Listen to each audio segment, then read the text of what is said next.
el tema que iba a tocar esta mañana, y es llamativo que hace cantar Dulce Refugio en la tormenta. Hizo cantar esta canción que tiene total relación con lo que vamos a ver hoy, y vamos a abrir nuestra Biblia en Hechos de los Apóstoles.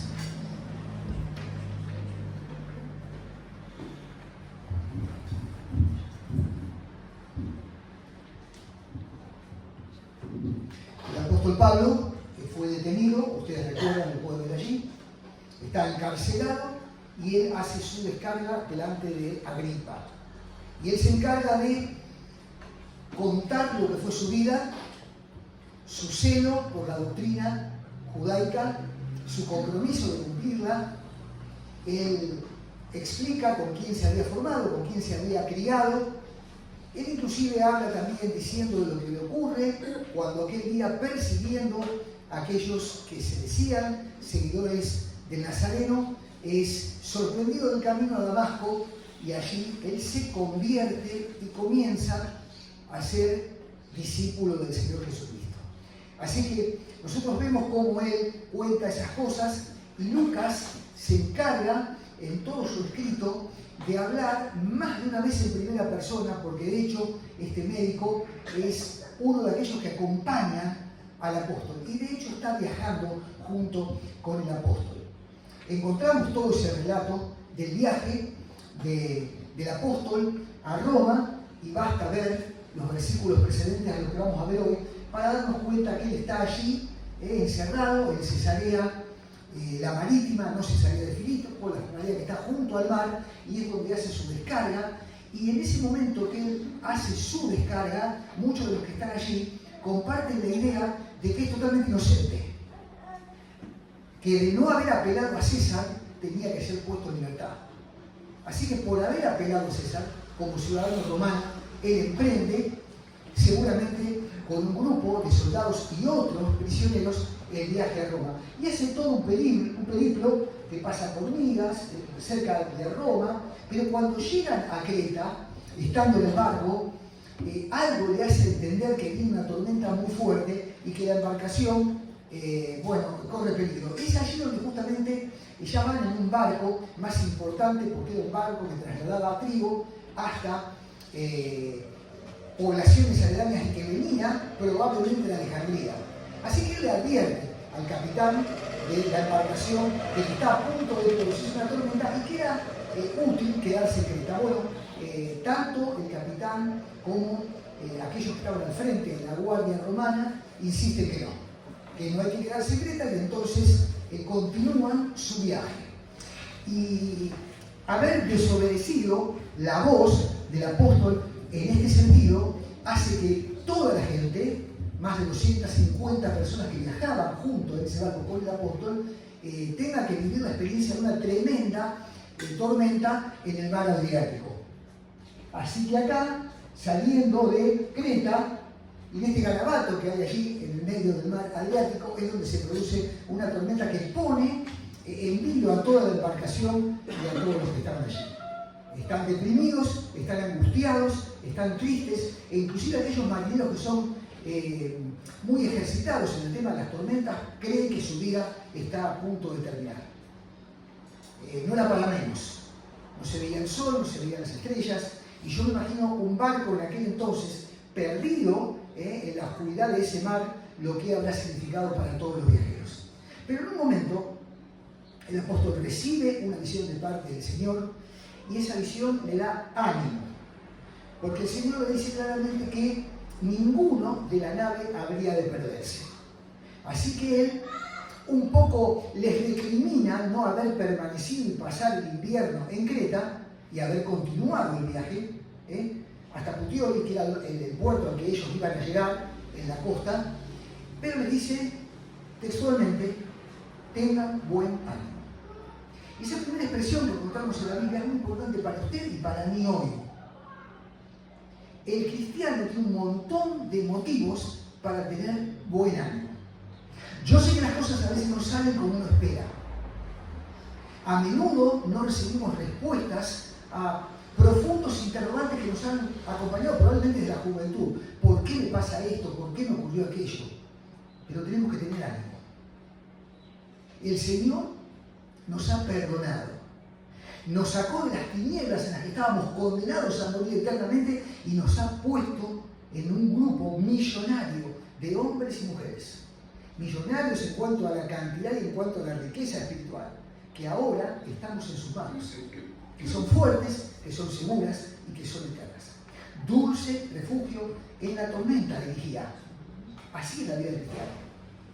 Cristo no ha prometido que la vida como creyente va a ser un lecho de rosas y de pétalos suaves, sino como todas las personas en el mundo pasamos por circunstancias que son tormentas. Sin embargo, hermano, si está usted pasando por una dificultad, por una severa tormenta, tenga ánimo.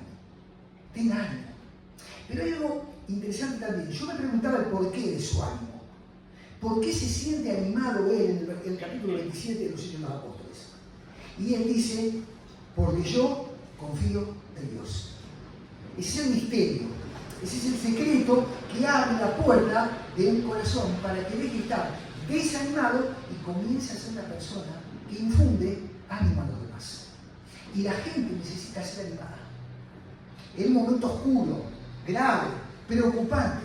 Sin embargo, él se planta, reúne a toda la gente que estaba en el barco. Y todos pueden escuchar lo que dice este que lleva en sus muñecas cadenas de condenación.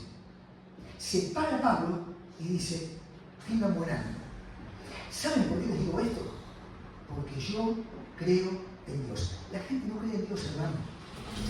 La gente históricamente ha buscado reemplazar al Dios de la gloria por sus dioses que tienen ojos para ver y no ven, que tienen oídos para escuchar y no escuchan, que tienen piernas para caminar y no se mueven, que son fríos, apáticos a las necesidades, que nada pueden hacer cuando necesitamos un dulce refugio en medio de la tormenta. Pero él les dice, tengan ánimo porque yo confío en Dios. Yo confío en Dios. Capítulo 28, vamos, capítulo 28 de los Hechos de los Apóstoles. Porque el 27, usted lo tiene en su Biblia, lo va a poder allí leer, termina diciendo, y así aconteció que todos se salvaron saliendo a tierra. El capítulo 27 termina con esta expresión que nos muestra la gloria de un Dios perdonador, soberano, que en medio de la oscuridad y teniendo un baluarte del Evangelio en la embarcación, libera a todos de la muerte. Y entonces organizan cómo bajarse del barco. Y se han dado cuenta que ya ha encallado, seguramente en medio de dos mareas, y la parte más elevada de la embarcación, grande, importante, se encuentra clavada en un territorio que desconoce. Pero hace falta cierta audacia. Y hay que ver cómo se organiza el tema de que los viajeros bajen a tierra firme. Entonces, la orden es dada. Algunos que saben nadar son invitados a que se tiren el agua y quedan esos metros nadando hasta la orilla. Y otros, dice la Escritura, que con maderas o con partes del barco, que en gran medida ya se había roto por la parte trasera, por el viento y por las olas, organizan cómo flotar y llegan hasta la orilla. Y termina diciendo, todos se salvaron saliendo a tierra. Esto es una gloria. Capítulo 28, versículo 1, está Pablo en la isla de Malta. Y hermano, hoy Malta es una isla que forma parte de la República de Malta. Cuando Pablo visita esta isla, era parte del Imperio Romano. Estaba gobernada por los romanos. Tuvo oportunamente un montón de gobiernos, pero en el día de hoy, esta isla, más o menos de 24 kilómetros de largo, es pequeña, y que se encuentra a 80 kilómetros al sur de Italia, era una isla realmente habitada por otro tipo de personas que ahora vamos a ver cómo se los denomina. Así que ellos llegan allí, a esta isla. Está allí, gobernada por una persona que probablemente era oriundo de la isla, más que seguro que era un fenicio, pero que estaba bajo el poder del Imperio Romano, que era quien la gobernaba. Allí podemos imaginarnos entonces, en medio del Mediterráneo, Malta, y a un costado también está Gozo, que es otra de la isla, y a otro costado está Comino. Pero la isla donde ellos caen y salvan su vida es Malta. Estamos allí es la escena. Y dice que cuando estaban allí, cuando llegaron allí, versículo 2, los naturales, dice Lucas, nos trataron con no poca humanidad. Lucas habla durante los primeros 15, 16 versículos de este capítulo en primera persona. Él cuenta y dice, nos trataron. Él cuenta realmente como alguien que interviene y que participa en todo esto. Y mire que él lo llama naturales. En algunas Biblias más antiguas, probablemente sea la suya, habla de los bárbaros. Los bárbaros, dice, nos trataron con no poca humanidad, porque encendiendo un fuego nos recibieron a todos a causa de la lluvia que caía y del frío. Estaban empapados, estaban sedientos. Se había seguramente terminado el agua dulce en el barco. Comida tendrían poca. Estaban mojados. Habían pasado días de un tremendo estrés. Y ahora estos, los bárbaros, que muestran ser no tan bárbaros, les reciben de una manera cariñosa. Para Lucas, los bárbaros son aquellos que no hablaban ni el idioma romano ni tampoco el latín, ni el griego ni el romano. Y estos de la isla seguramente hablaban el fenicio o algún dialecto fenicio. Así que los ve como bárbaros. Pero estos bárbaros, en vez de hacer algo en contra de los viajeros que habían sido salvados y habían llegado a tierra, en vez de abusarse de la necesidad de ellos, los tratan de una manera realmente preciosa. Y a mí me gusta porque no se contentaron con decirle, bueno, arréglense como puedan.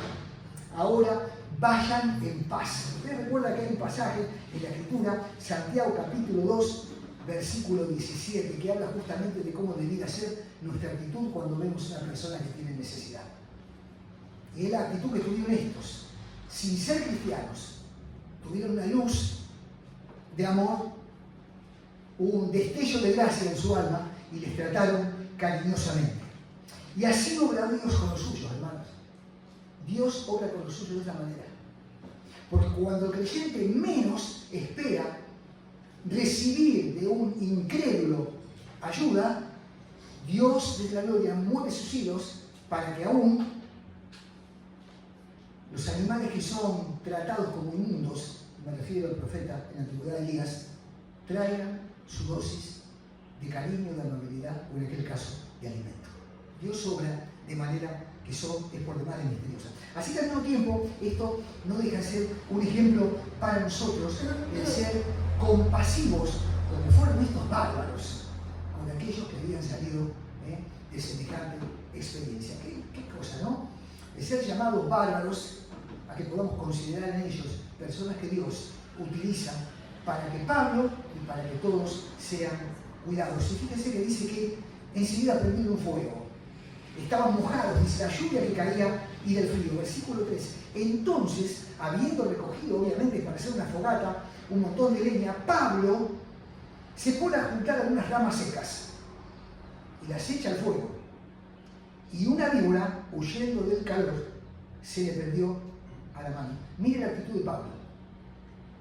Siempre dispuesto, siempre generoso, siempre atento, siempre sirviendo. Esto es maravilloso. Él pudo haberse quedado mojado en un rincón. Sin embargo, ve que hay otros que preparan un fuego para ellos.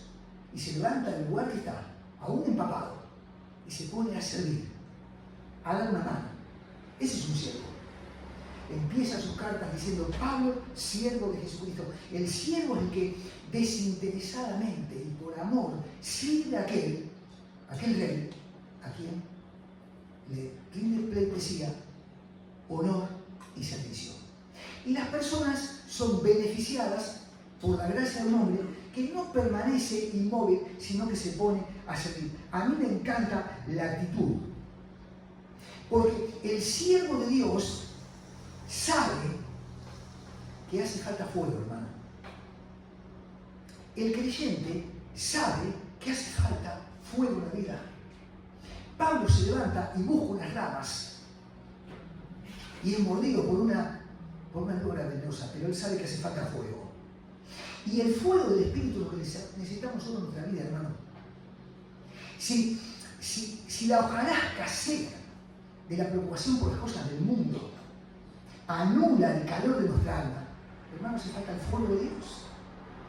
Tenemos que ser motivados pasajes como este en el que vemos la soberanía, la gracia de Dios que interviene, hace falta fuego.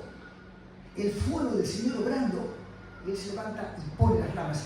Y yo me imagino a Él poniendo esas ramas que son ramas de paciencia, de ternura, de servicio, de amor, de cariño, de obediencia, de templanza. Son las ramas que Él pone para aumentar el calor del fuego. Y son las mismas ramas que son necesarias en nuestra vida espiritual. El fuego de nuestra alma tiene que ser alimentado por los dones del Espíritu. Los conocés. Ellos deben servir para que nuestra alma realmente esté caliente espiritualmente hablando y no fría y apática. Él se levantó porque sabía que hacía falta alimentar el fuego. Y yo creo que hace falta que alimentemos el fuego una vez más.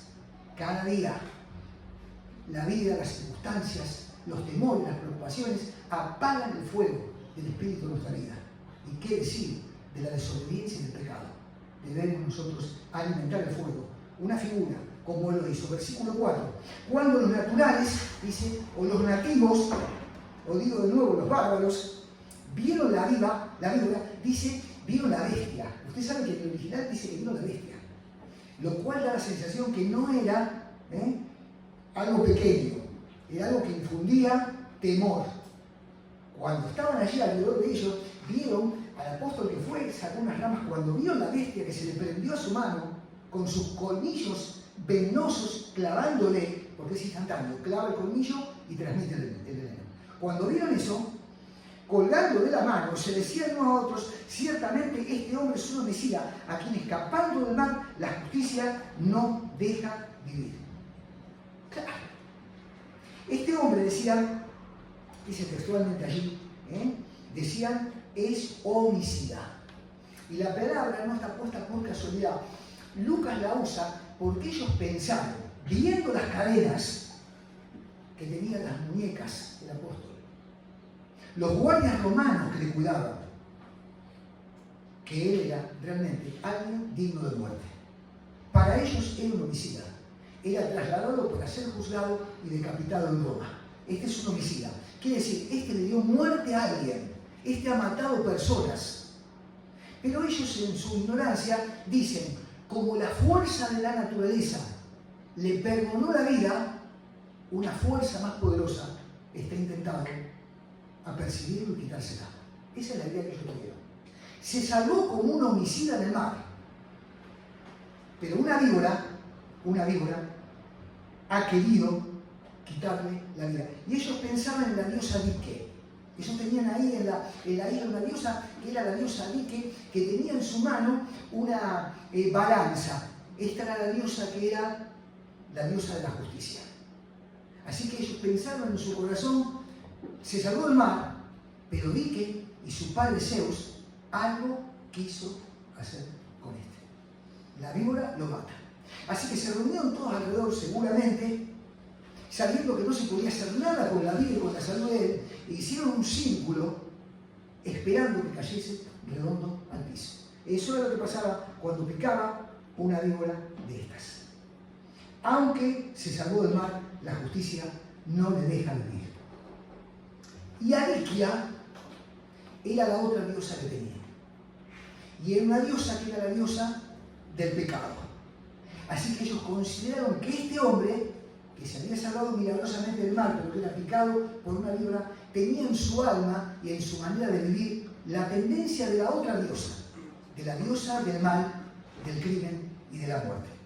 Por eso se ve que estos hombres pensaron realmente de que él era algo extraño. Mira el versículo, por favor, 5. Pero él, sacudiendo la víbora en el fuego, ningún daño padeció. Dice, no sufrió nada. Sin embargo, dice, él, sacudiendo a la bestia al fuego, no sufrió nada, ni en su mano, ni en su cuerpo. Usted puede buscar después Marcos capítulo 16, versículo 18. El Señor los manda a predicar y dice, tomarán en las manos serpientes y si bebieren cosa mortífera no les hará daño, sobre los enfermos pondrán sus manos y sanarán.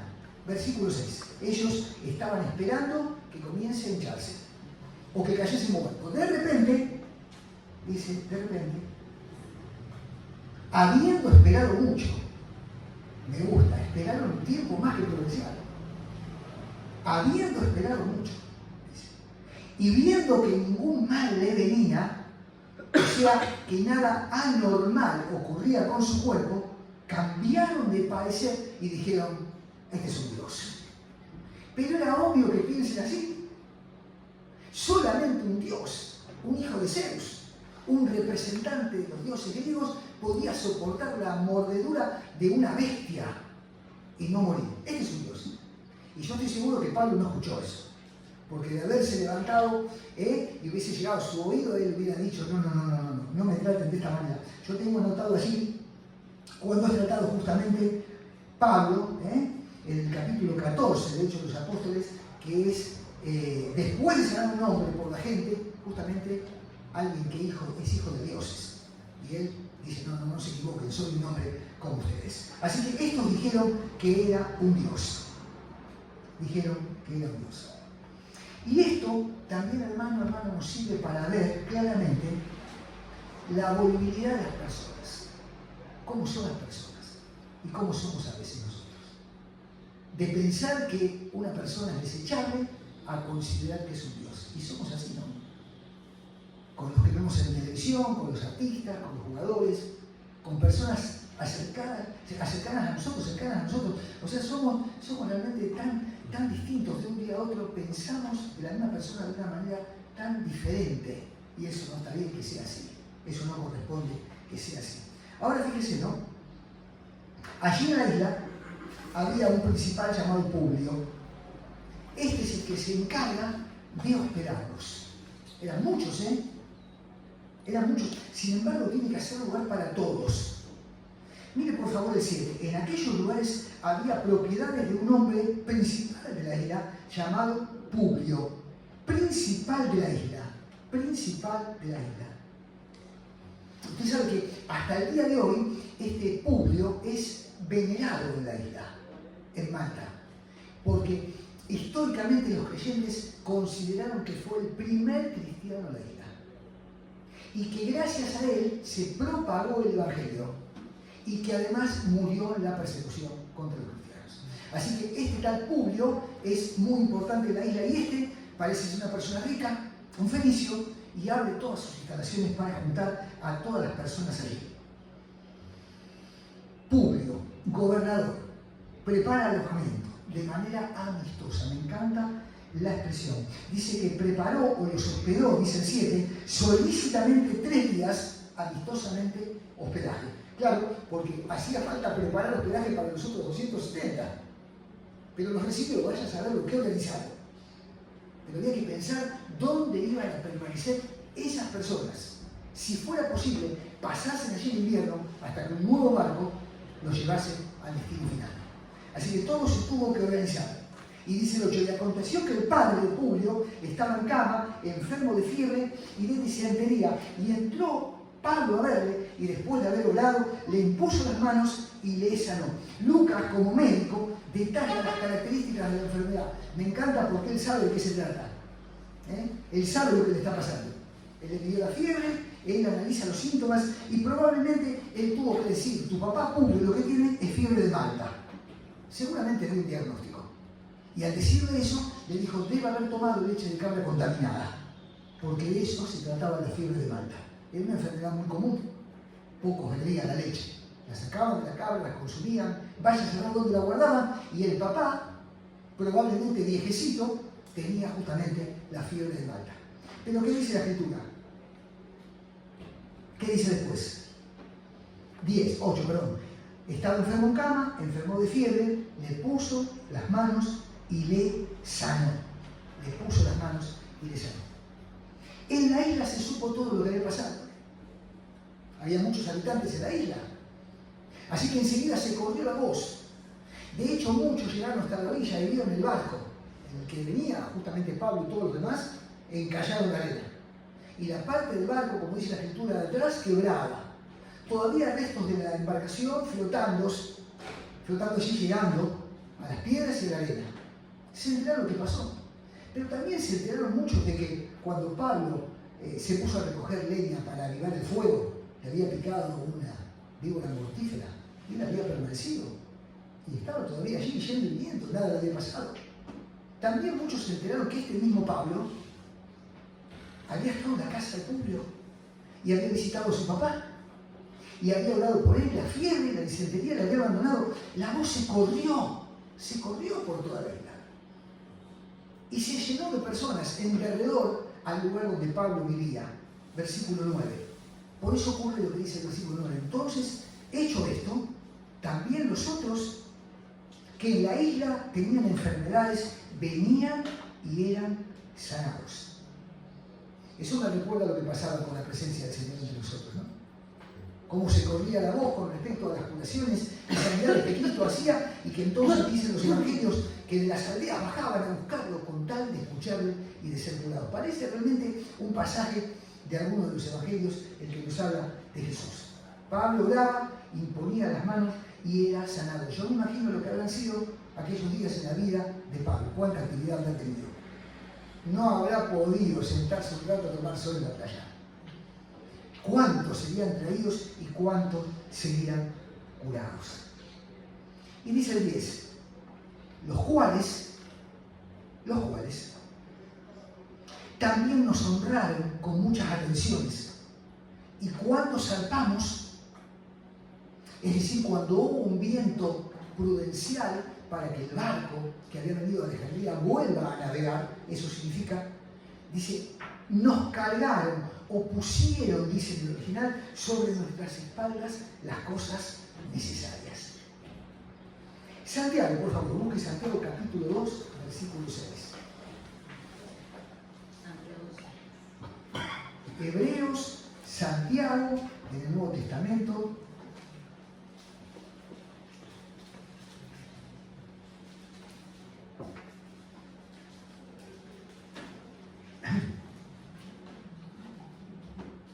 Santiago, dije capítulo 2, tengo anotado, versículo 16, por favor, fíjense lo que dice. Y alguno de vosotros les dice, id en paz, calentaos y saciaos, pero no le dais las cosas que son necesarias para el cuerpo, ¿de qué aprovechan? Las cosas necesarias. Santiago utiliza la misma expresión que acabamos de leer, que utiliza Lucas, cuando dice que la espalda de los viajeros fueron cargadas de las cosas necesarias. Las cosas necesarias. Y las cosas necesarias significa que no solamente víveres o ropa nueva o seca le dieron, sino que muy probablemente le dieron algo de dinero, alguna moneda para que tengan cómo moverse y cómo realizar su vida cuando lleguen a la capital del Imperio Romano. Así que es hermoso ver porque cargaron sobre ellos las cosas necesarias. El soldado encargado de custodiarlo a Pablo hasta Roma averigua en la isla lo que pasa, va al puerto de la isla y se percata que ha llegado un barco útil, fuerte, poderoso, que va a hacer el viaje que él necesita terminar. Así que justamente prepara la partida, y esto es muy probable que haya sido fin de enero o fin de febrero de aquel año, cuando el invierno pasó, que comienzan el viaje nuevamente. Y miren, después de estar 3 meses, dice que se hicieron a la vela en una nave alejandrina de Egipto que había invernado en la isla, que había permanecido allí por temor a las tormentas invernales del invierno, y que tenía la enseña de 2 dioses distintos a los cuales Pablo había dicho servir. Un Dios que había preservado la vida de tantos, que había hecho por medio del apóstol milagros y que había permitido que el Evangelio, probablemente la primera zona que escucha el Evangelio con esa claridad y por el apóstol en aquellos años, se convierta al Evangelio. Y dice el 12, llegados a Siracusa, estuvimos allí 3 días, y dice el 13, de allí costeando, allí más o menos puede verlo después, llegamos a Regio, y al otro día después, soplando el viento sur, llegamos el segundo día a Puteoli. Así que continuaron el viaje, seguros, muchos de ellos convertidos al Evangelio, hermano. habiendo escuchado y visto lo que Dios había hecho, habiendo creído en el unigénito Hijo de Dios, de boca de Pablo, ahora ya habían emprendido el viaje de otra manera. La tormenta de la vida había quedado atrás y ahora continúan el viaje a la capital del imperio con Cristo en el alma. ¿Cuántos habrán creído? ¿Cuántos habrán reconocido durante ese tiempo de predicación del apóstol en la isla que Jesucristo es el Señor? Y dice allí, 14, donde habiendo hallado hermanos, nos rogaron que nos quedásemos con ellos 7 días y luego fuimos a Roma. Se quedaron unos días allí en Puteoli, 7 días, pero muchos de Roma, que habían recibido tiempo antes la carta del apóstol, a quien él deseaba ver, se enteraron que Pablo venía en viaje. Se enteraron. Y dice la Escritura que salieron a recibirlos. Y algunos hicieron 60 kilómetros para encontrarse. Y ahí está la Escritura, ¿no? Llegaron directamente hasta el foro de Apio, o las 3 tabernas, que está a 50 kilómetros de Roma, y otro tomaron un poco más de impulso y fueron hasta Puteoli a esperarlos, 60 kilómetros de Roma. Después dice la Escritura, de estar con los hermanos, viajaron y Pablo fue entregado en Roma al jefe del campamento de extranjeros a un cuartel general en el monte Caelio. Así que Pablo termina su periplo seguramente feliz y contento, dando gloria a Dios por lo que el Señor había hecho con él y con toda la tripulación. El pasaje es precioso, es hermoso, probablemente usted lo haya leído muchas veces, pero siempre como ocurre con las cosas bíblicas, algo podemos sacar y que enriquece nuestro conocimiento y nuestra vida espiritual. Pero yo quiero brevemente mencionar 4 cosas que son categóricas como broche y como enseñanza de este pasaje. En primer lugar, el ejemplo de Pablo mantuvo una actitud de servicio. Mantuvo una actitud de servicio. Con frecuencia sentimos impulsos a hacer algo, a servir, por ejemplo, en casa, en el trabajo o en la congregación. Pero esa decisión dura poco y nada. Y el fuego necesita ramas para ser alimentado que no conseguimos. No hay un fuego en el alma. Y las ramas permanecen secas a nuestro alrededor. Y no vamos al lugar donde hay ramas realmente importantes para avivar el fuego de nuestro corazón y cumplir con el servicio que Cristo nos ha encomendado. Este hombre mantuvo actitud de servicio. En medio de la tempestad, cuando el barco va a tierra, y atendiendo a todos esos habitantes de la isla, que para otros poco merecían de la gracia de Dios. Actitud de servicio. ¿Cómo estás vos, que sos joven? ¿Cómo estamos nosotros, que ya somos mayores, en cuanto a este punto? ¿En qué medida estamos dispuestos a mantener una actitud de servicio en la congregación, como lo hizo Pablo?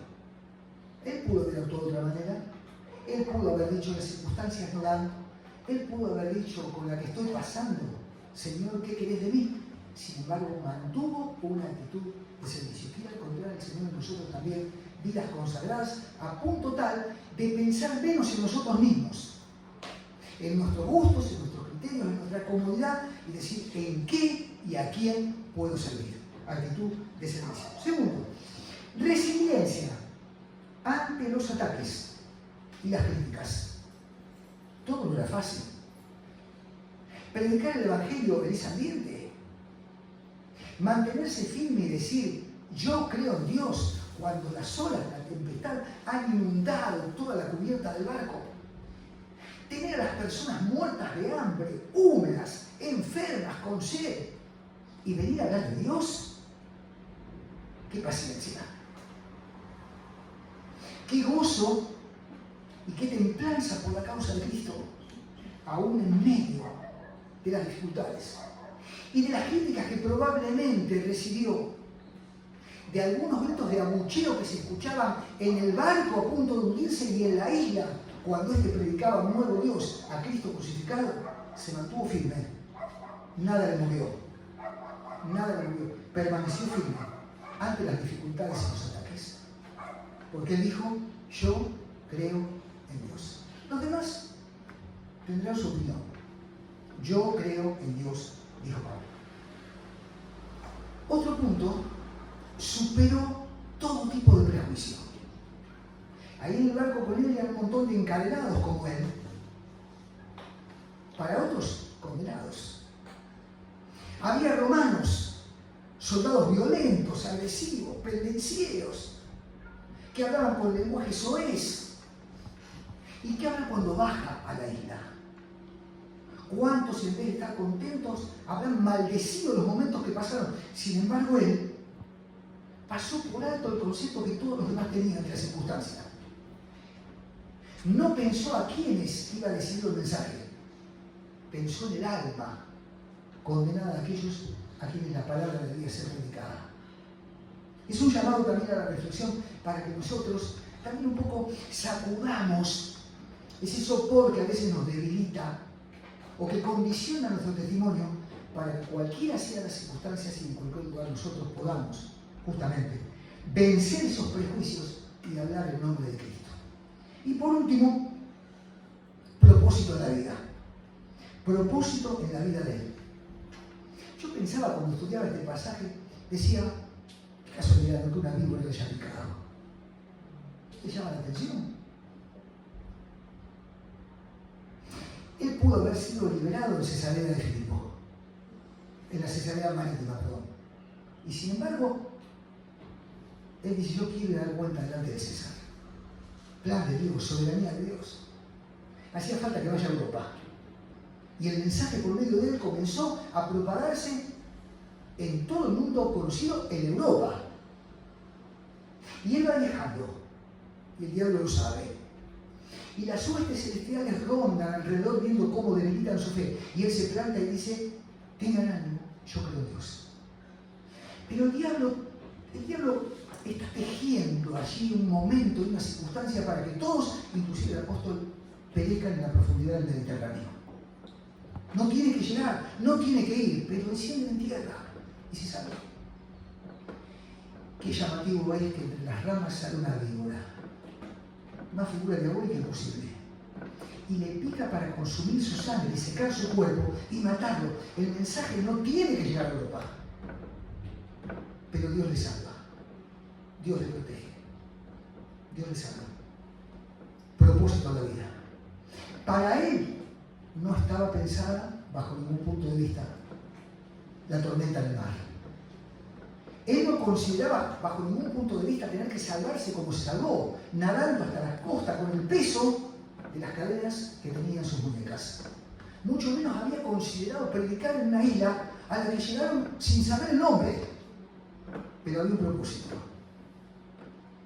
El cartel que estuvo durante años colgado detrás mío acá, y que ya no está, vaya a saber dónde fue. Predicamos a Cristo y a este crucificado. Así decía el cartel, vos se debe acordar. Propósito de la vida. Había un propósito que no fue borrado ni debilitado por las huestes de maldad. Predicar a Cristo.